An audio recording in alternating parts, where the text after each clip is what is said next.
Herman Herzberger, and the green projects are, one second. The green projects are by an architect called Piet Blom, all Dutch. Okay, and most of the projects that we'll be looking at are in the Netherlands. The first one we will be kind of looking at is Aldo van Eyck. Jan Konjan presented some of his work, if you guys remember, in the when he had come as the juror for the Kamla Reja Gold Medal, no, sorry, design dissertation colloquium. And what I find important, and I'm just going to read these two cities, and one of them is a direct reference to the way the conversation I was having with Shravan about the idea of the city and the building. And that's the lower quote. Aldo van Eyck, has said this, which is, a house must be like a small city if it is to be a real house, a city like a large house if it is to be a real city. So this idea of living at different scales, that your home and your city need to cater to all the different aspects of your life. It shouldn't only be one thing. And both the house and the city in many ways should be mirrors of your life itself. The other important quote, which is also an interesting quote, says that wherever space and time mean, place and occasion mean more. What I'm saying is that space जो होता है ना, वो empty होता है. ठीक है? When space becomes place, that is when man enters it, or woman enters it. And when time and this kind of general thing becomes occasion, कि कुछ हो रहा है, okay, that is when man enters it. So he's trying to reconfigure space and time, this empty kinds of containers, and saying that when the human enters it, it becomes place and occasion. And this is a really interesting way in which you'll find many later architects also reconfiguring ki architecture kya hota hai. So this is definitely against all of those ideas that we had of timelessness. It's saying that timelessness nahi hai. When man enters time, it becomes like occasion, something. It happens at that time, only at that time. And because of that, he's really interested in not uniform ideas that can run across the world or universalities. He's interested in relativities. Relativity, I'm going to read this. Relativity implies that the world cannot be regarded as having an inherent hierarchical structure. ठीक है? All viewpoints are equivalent. अभी ये बोल रहा है कि there's no center and there's no periphery. वो बोल रहा है कि everything is equivalent. Every place is entitled to be regarded as a center. But far from being a chaos of unrelated fragments, this polycentric reality has a complex coherence through which things, though autonomous, are linked through purely reciprocal relations. Now, if you think about this as ये जो describe कर रहा है as the difference between the way a tree grows, which is with one center as it's growing outwards, as against the way a grass grows. Grass doesn't grow with one center. No? Grass grows with multiple centers that are all related to each other. So he, in his head, he's trying to make a connection between human societies and, in many ways, ecological systems. What we'll do is that we'll look at some of his important work, and you will understand how he relates that to the work that he actually does. We are running across this entire line, but we are going to start off in 1959 with a presentation that Aldo van Eyck made in the last conference at Otterlo. Otterlo was the place where it happened, 1959. Right? And this is what he presented there. He presented this diagram of two circles. Okay, this is called these are called the Otterlo circles. And in that you see two circles that he's done called by us and for us.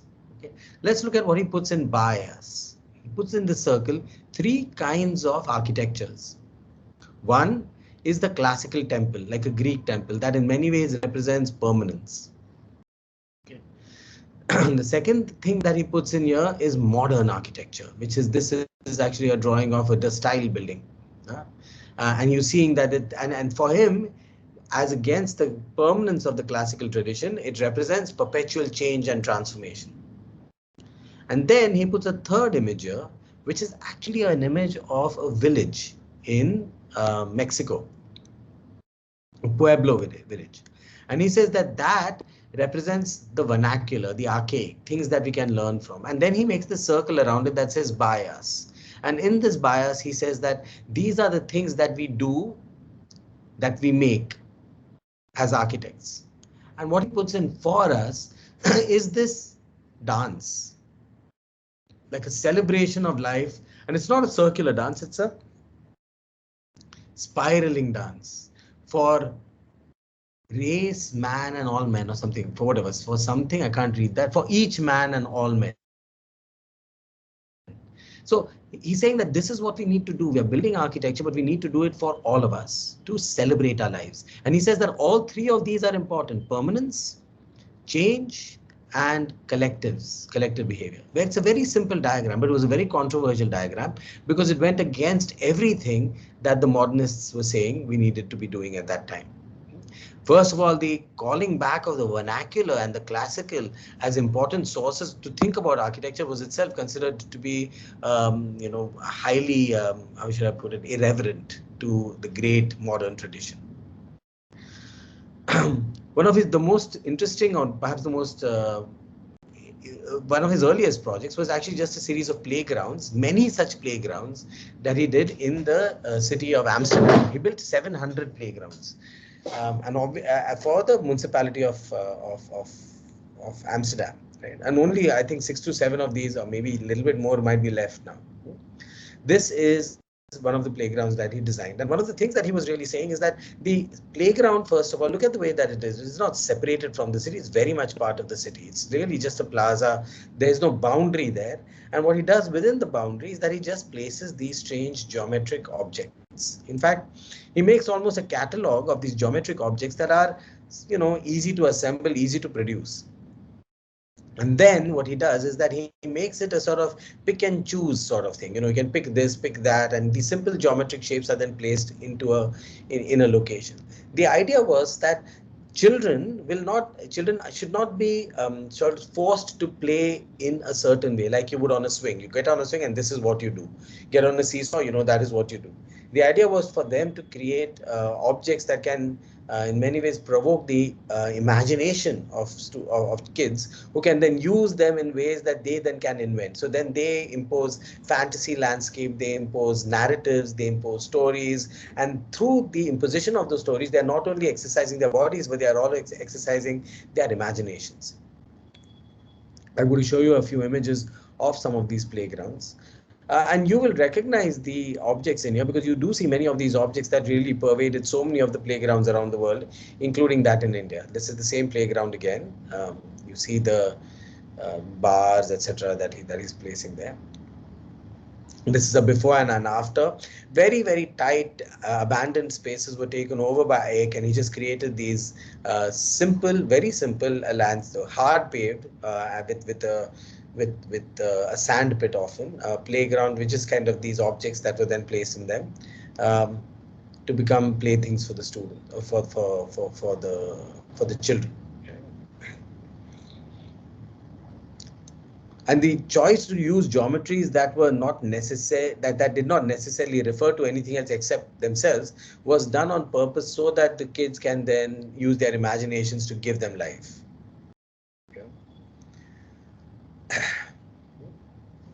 This is what he says: to consider the city is to encounter ourselves. To encounter the city is to rediscover the child. If the child rediscovers the city will rediscover the child, ourselves.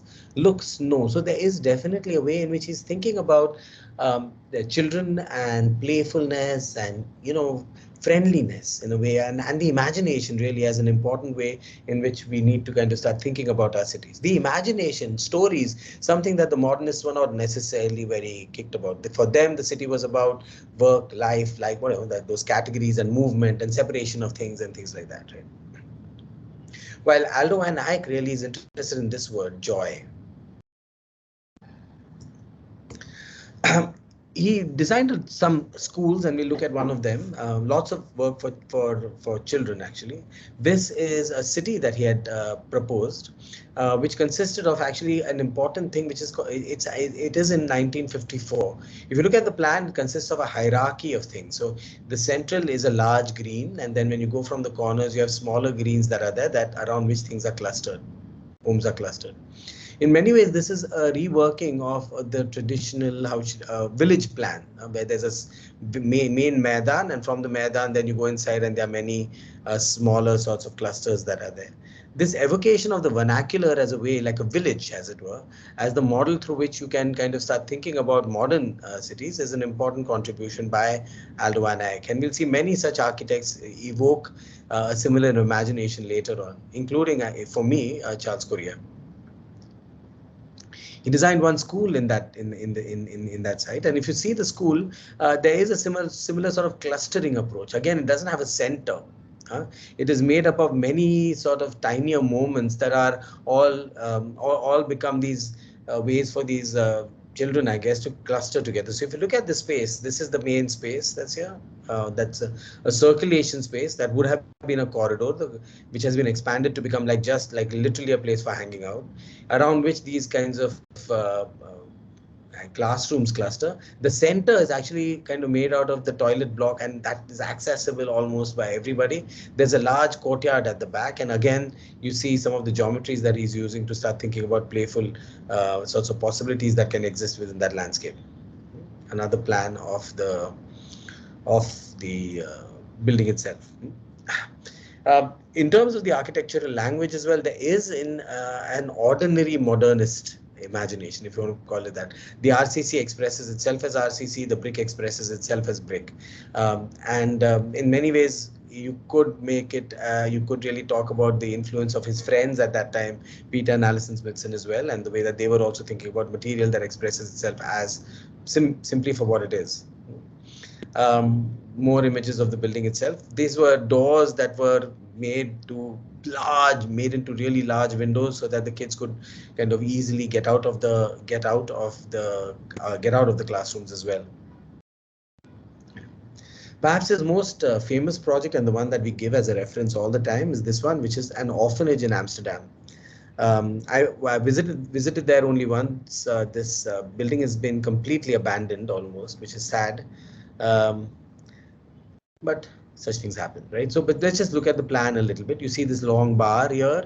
You come in from here, you go underneath this, you come into this courtyard as the internal courtyard, and there is a circulation system that will then run across diagonally all the way across here and across here, that will connect all of these cuboidal, I guess you could call it homes that exist on this side and classrooms that exist on the other side. Let's see the plan. You see, this is the way you enter in the bar above. You come inside. This is the main courtyard. You come inside here. This is the main lobby space, and you see the circulation that's moving across here. What is interesting, of course, is the modular nature, the grid that organizes everything. The modular nature modular system within which this entire circulation system connects across things and pulls in things. And these, like, it's like if you think about the village metaphor that he uses, again, you can see the fact that there are perpetually little courtyards that things can overflow in, people can gather in different ways constantly. At the upper level, there are these units that kind of rise above. We saw those a little earlier, and the bar has some units that rise above, but most of the building is sprawled upon the ground as a landscape. There were many iterations. I had many more iterations of these. I just chose some of these just to show the fact that the process really, you can make out what the process was. The process was really taking units and trying to assemble them around a hierarchy of differently scaled, different courtyards with different sorts of purposes. Another image of this, you can see the modular structure in the system, circular columns holding up this beam with a slot in it, and a roof that's there above with these, I don't know what you can call these vaultish roofs that are there above. The way that the building meets the ground as well. So the module literally stands separately from the ground, but only one step up, and glazing that spans between the circular columns all the way. The modular system is therefore emphasized because of the way that the edges, etc., are articulated by the details. Something that we very often forget when we are putting together our buildings is that to think about how do we allow the subsystem or the structure or the logic of the building to express itself upon the surface. These are the kind of taller kinds of units that are there above. These are skylights that are embedded within these roofs. You can see them here, some of the skylights, and you see sort of reminders of his playful imaginations of playgrounds even within the building, where he has these kinds of circles and geometrical figures embedded in the ground as seats that are used by the kids itself, just around the column that comes and sits down the center. So while the grid becomes the determining system, the grid is also used to play with. It doesn't restrict the architecture, but allows the architecture to play with itself. This is a typical kind of unit of oneness. You see the hierarchy of spaces that are there. So it's a complex series of spaces and scales, double heights, single heights, step up, steps down, that are all then placed within the larger gridded system. Just like this photograph.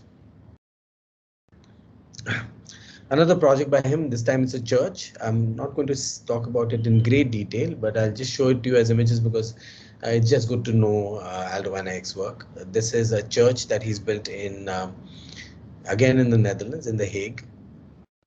The plan is a very simple box. The external edges are, heavy.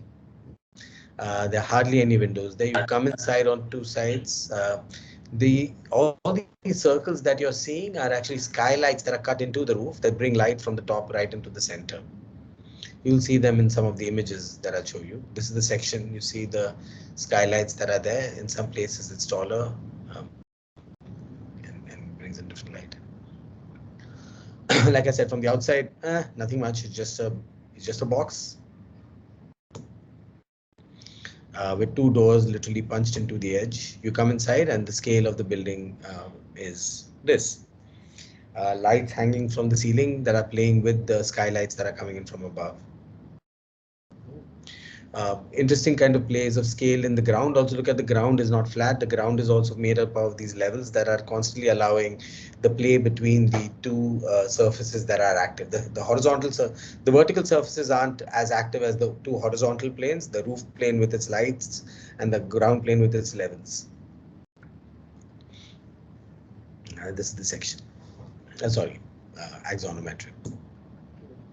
Again, just some drawings. I just love the use of color, sketches, pens. I think it's nice to learn that you can be free and open in the way that one is playing with architecture, trying different options out, looking at different iterations within things. And as you guys are now moving into the design phase, I think it's important to think about the act of drawing a little bit and constantly work with different, with many options before you arrive upon your final solutions. This was a project that was really built for a very short period of time in 1966. It was a temporary pavilion. It had a bunch of sculptures that were meant to be housed within it. So, and if you look at the plan, it's just a series of parallel walls with these bumps in them. And each of these bumps start creating spaces. So the grid, although it exists as an organizational device, is actually played with to create a variety of different kinds of spaces within.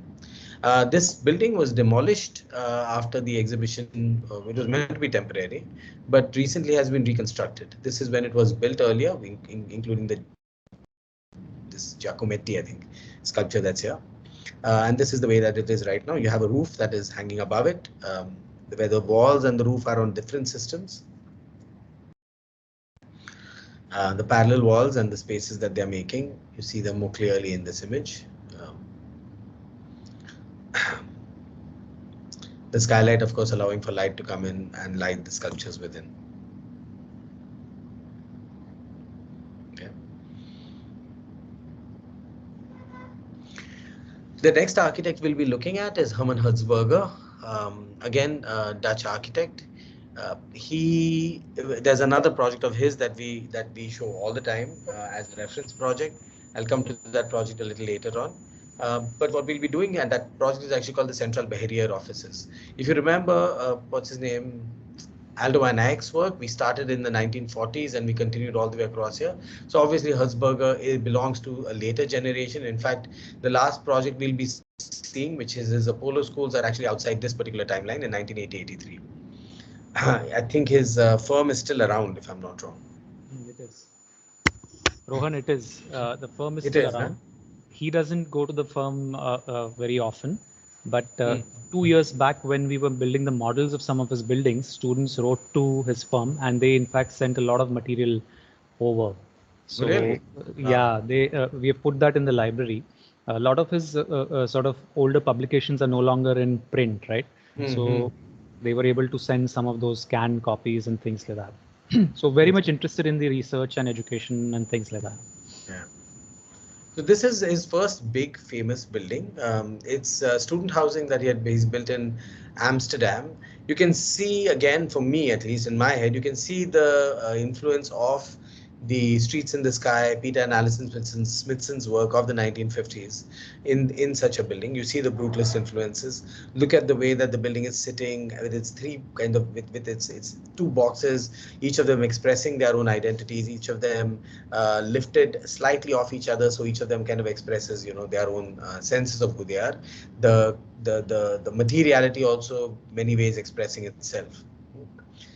Just a drawing that I found, so I thought I'll put it in. Okay, look at the buildings beside it and look at this building, like such a different kind of aesthetic at play. What I find important about this project, and I remember we were having a conversation a little earlier about these buildings and their relationship with the city and the wallness of these buildings. And if you look at the way that Herzberger is very conscious of that relationship, what he does is that he steps it back, pulls the pavement into his building, creates an arcaded zone here, and even this edge then is re-articulated as just a step up from this place where you can overlook this zone. So and then they kind of step up again into this zone that can overlook this zone. So there is a kind of constant softening of the edge of the building as it hits the city. And this section then kind of course can also step down to house further books, etc. Library, I guess that's hidden below.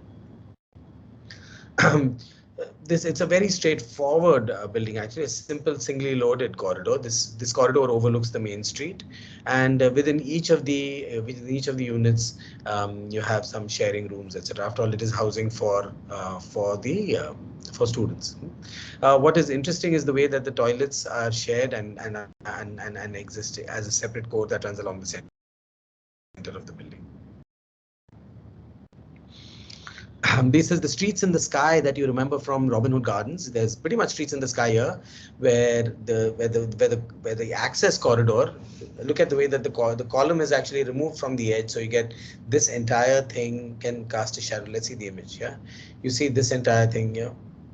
That entire surface becomes a public space out into the sky. This is the edge of the building. You see the way that the edge is articulated. You see the different ways in which one can overlook the street. There is a conscious attempt at breaking that edge of the building. You'll see that in some of his later work as well. Over here as well, again, the edge of the building and the cafe, where you can sit on the edge and look out. And this idea of communicating across levels within the modular system, through the section, through the manipulation of structure and skin, to be able to create transparencies across levels is an interesting thing about Herzberger's work. Same street up there. And you'll see that idea very, very strongly in a project like this, which is, of course, the famous reference project that we often give. It's an office building in the Netherlands called Central Beheer. At least that's the way I pronounce it. I don't know what the right pronunciation is. As you can see, it is very, very solidly based upon the idea of the grid. But if you look at the grid closely, the grid doesn't necessarily touch each other. There is a gap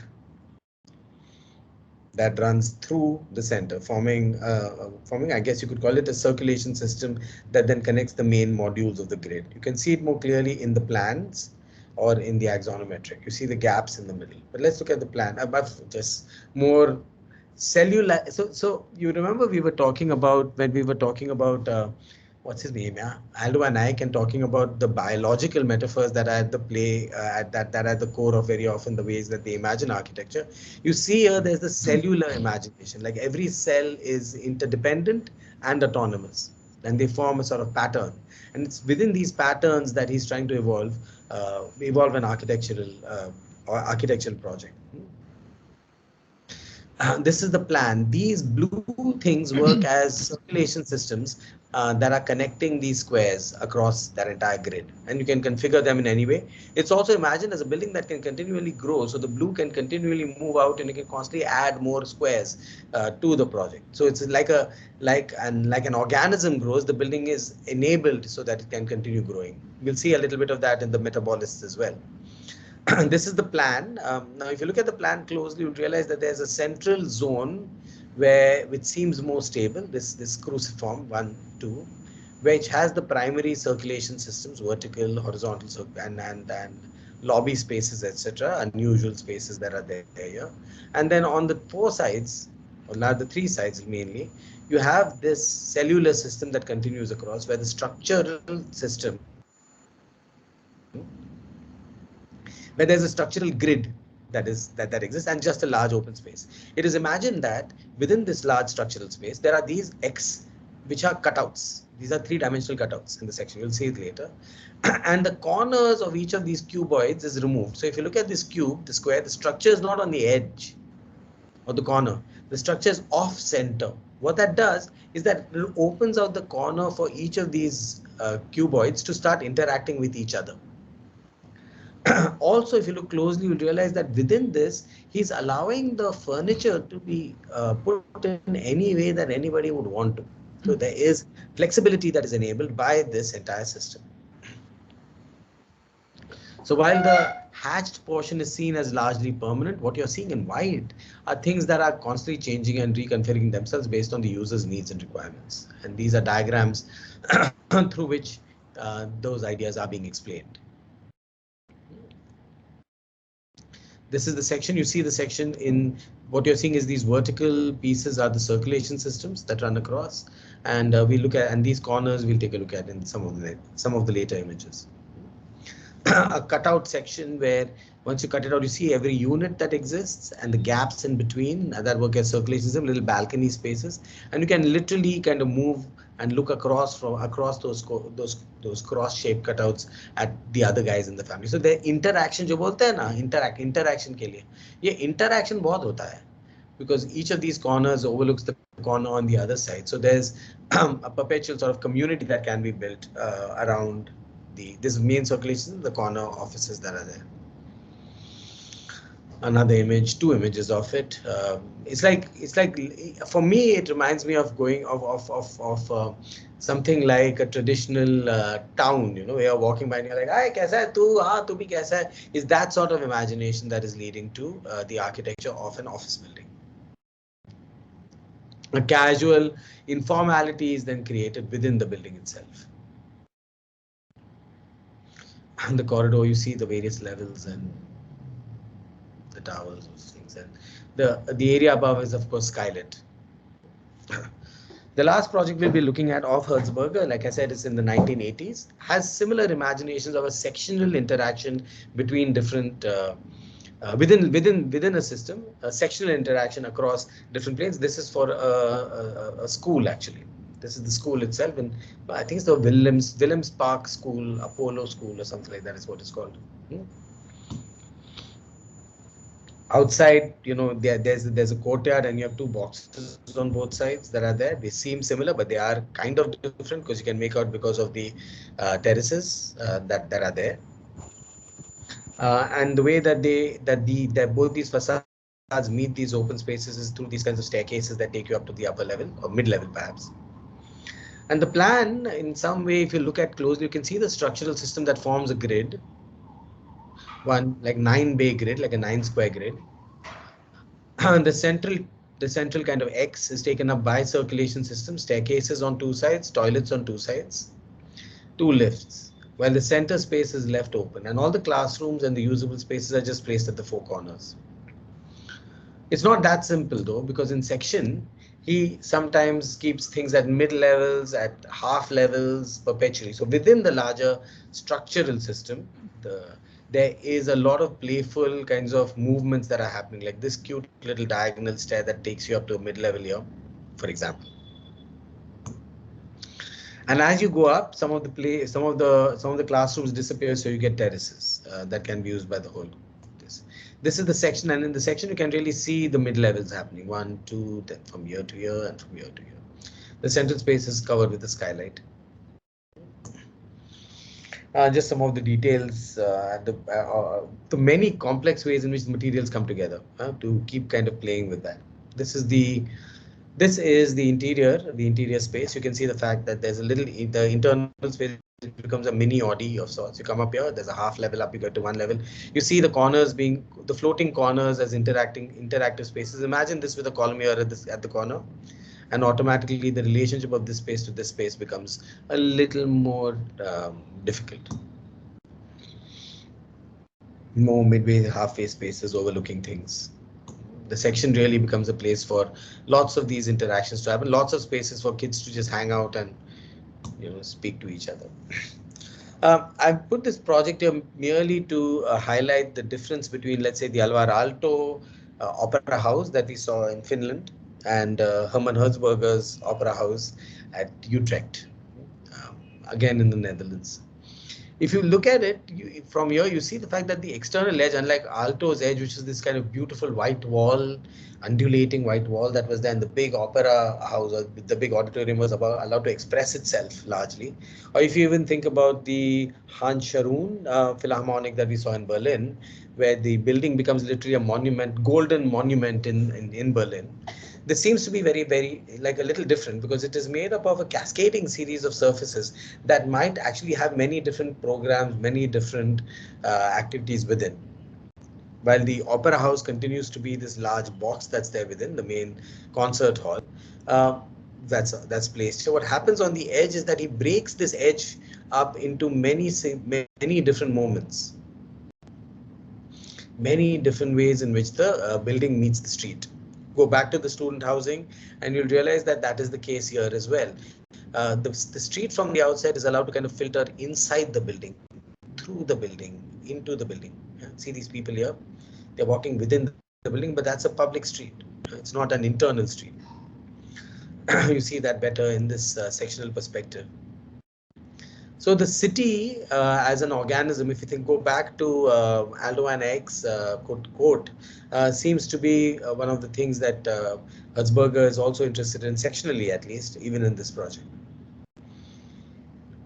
This is evocative of a Parisian arcade, like a shopping street that runs through it, and kids are running around, which is nice photography, I guess. The last architect we'll be looking at today is Piet Blom. I remember Shirish mentioned him last week, saying, "Are we looking at Piet Blom?" And here he is. This is and Blom. We'll be looking at two works by him. One again in the 1980s, beyond the timeline, and one in the 1960s, literally like 20 years apart. The project we'll be looking at is this one. The reason I'm showing it because it really is so reminiscent of that matte building that we had a conversation about last week when we were looking at Peter and Alison Smithson. This is called the Noah's Ark. It is imagined as it's like a kind of city, right? And this city was made up of this matrix, a matrix of these circulation systems, with only a few buildings determined, and the rest of it was all meant to emerge out of that. But if you look at the structural system a little carefully, you realize there's a pattern to it. There's a center that then goes out to the edge, which then goes out to another edge, which then goes out to another edge. So there is a hierarchical pattern that is embedded within the structure. The year is 1962. And you see that similar hierarchy that is part of his idea of an ideal village called the Pestalozzi village, which is based on similar hierarchies. Here you're able to see the fact that here you come together, central square, corner square, inter square, and within which there are smaller things. And you see the way that the building is imagined as this like system करके पूरा एक pattern हो जाता है. If you start thinking about the work of Charles Correa and his Gandhi Ashram, but more specifically his work at the Artists Village in New Bombay, which we will see later on, you'll see almost a direct reference to this hierarchy. That's here. But all of them are trying to learn from the vernacular and trying to recreate them within a modernist idiom for new communities. More drawings of that system. Mega structure, yes. A mega structure made of courtyards, yes. But now the mega structures, courtyards have a hierarchical system that is learned from vernacular architecture. His most famous building is this one, which Shirish, you have been to more than I have. These are his cube houses of 1984. Spectacular and strange. These are the buildings. They are cubes within which you live that are all upon these like large columns upon which these cubes are stuck. Mm. It's in Rotterdam, isn't it, Shirish? Yeah, I think Shirish, we've lost Shirish for a while.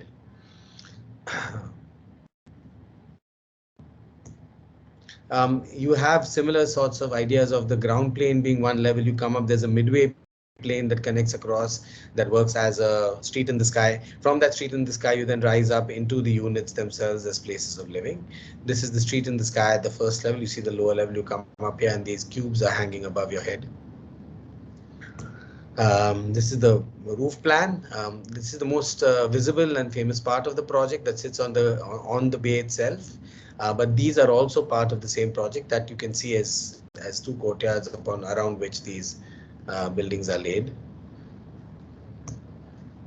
These are the drawings that I got of the project. This is the ground floor plan. You see only the columns. As you come up, you see the kind of, let's say, public realm that's here. You go up within, and then you have the houses up here. And this is the roof plan. The roof plan looks like that because they are cubes. This is the sections of the thing here: ground level, mid level, community level, housing level up here. And these are the towers that are also part of the project.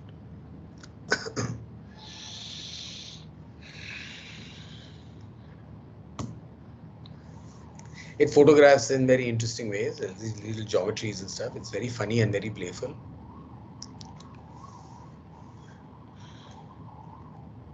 Entertaining. And this is the inside the house itself. So the spaces themselves have these strangely triangular, weird roofs that can be used in interesting ways, I guess. Outside, say, building. The public level rising up until you come to the entrances of the homes. Oh, last one. Sorry, I forgot we had him. Not directly related to the Dutch structuralists is this Israeli architect called Moshe Safdie, but I just felt that there was something about this project that made him extremely world famous that I thought was in some ways reminiscent of the work of the Dutch structuralists. So I thought we might as well see him here. Moshe Safdie built Habitat 67, which was actually a thesis project that he had done. Was it a master's or bachelor's thesis? I don't know, but it was a thesis project that he'd done, and the thesis project within a school, and he took that forward and got an opportunity to build it for an exhibition called Habitat 67 in Montreal. This is the building. You'll have probably all already seen it. Prefabricated construction, so modular systems that are all assembled around a fundamental tree-like circulation system. And the tree-like circulation system is the one that allows the project to have infinite varieties, theoretically. And form terraces, just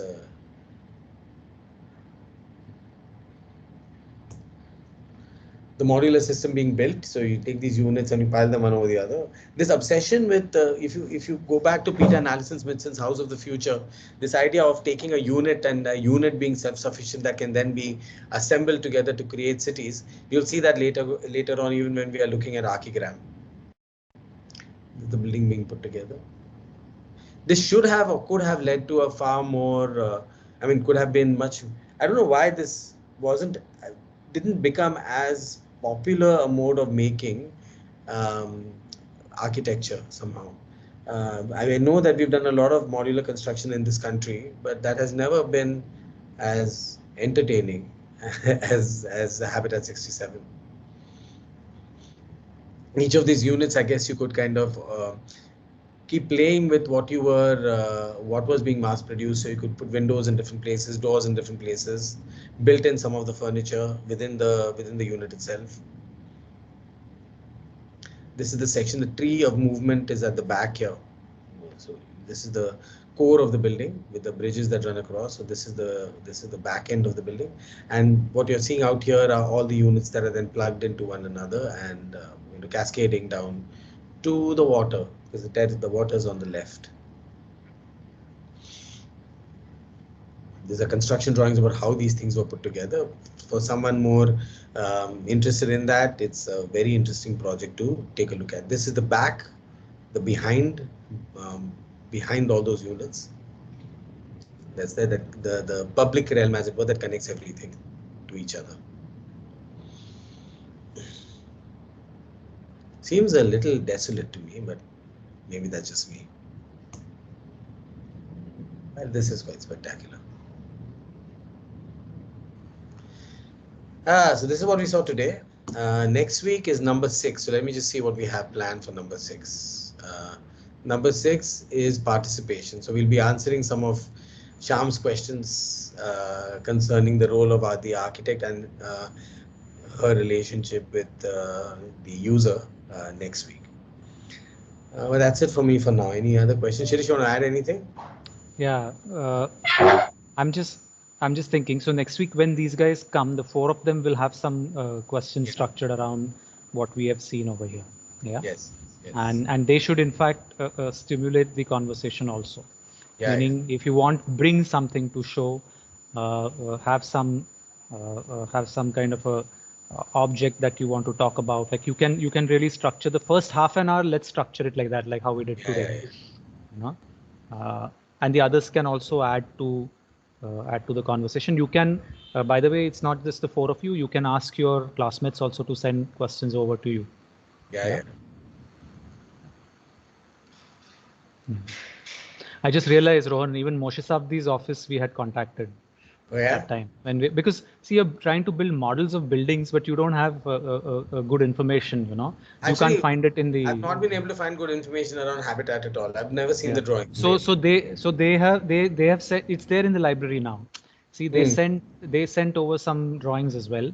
Ashmi, you remember from the now current 5th year? Yeah. She and one more person were building the attempting to build the model. So they were in touch with their office. It's very interesting to just get in touch with offices to see, their responsiveness or non-responsiveness. Yeah. I'm going to stop sharing. Although Herman Herzberger, very interesting, because I actually heard him speak when I was in City College, the first year that I was there, and he refused to show the beer project or anything else. He only showed schools that he was working on, and at this point of time, he was designing some 10 or 12 schools, and he was only showing the spaces of interaction in the schools, which were primarily created with level differences and staircases. So the whole presentation was only about that, and so he was at City College. He was interested only in the steps at City College. So he made some of the other students take him to all the little places where students interact to see how the level differences are actually there, where the interactions are happening. So fascinating, now of course a 70-plus-year-old man still interested in architecture like that. Yeah. I also see why a pattern language referenced so many of his works now, especially with community gatherings in the amphitheater staircases. Seeing these projects makes you realize that. And I think with the AD studio now, where there's a lot more compassion and empathy that we're supposed to incorporate, this would be one of the greatest architects to sort of reference. Yeah. Also, speaking of compassion, I mean, I was looking at the orphanage when we were presenting it.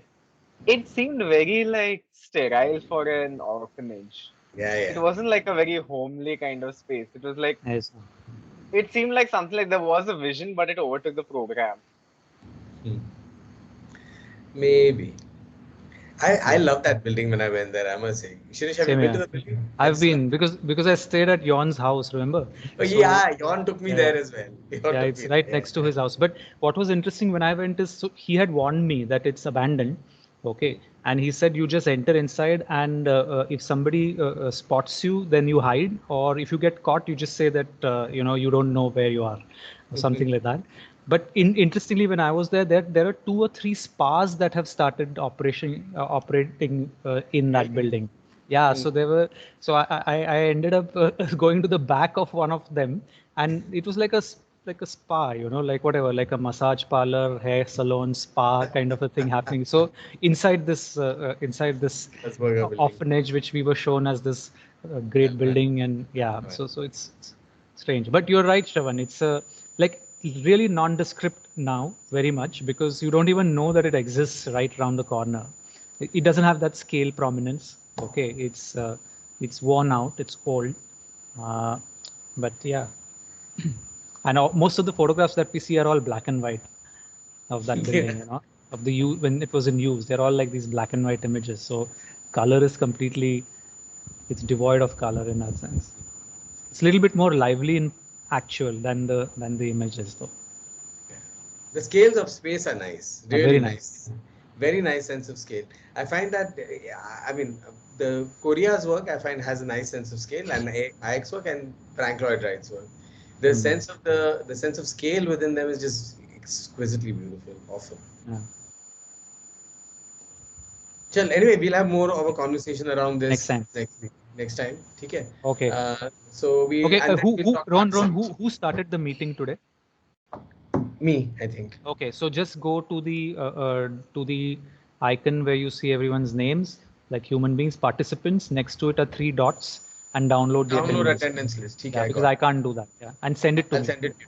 I'll send it to you. Okay. All right, guys. See you. Who are those guys? Aditya, Aishwarya, Deep, and Nainika. You guys start off the class next week. Okay. Also, Shirish, the other meeting is still in the calendar. So I think a few people got lost today, but there's another meeting still in the calendar. No, I tried to delete it. I could try, but I don't think it'll work. No, you can't. I tried it. Let me try. Yeah. Okay. I can remove from calendar series. Remove from calendar. We will join only in the channel then. Shirish, mein tu last part hota, you can send it to Reshma. Yeah, I'll send it to Reshma. Chal. Okay, bye. Pathawlai mi tula. Bye. Okay, bye. Thank you. Bye. Thank you. Thank you. Thank you.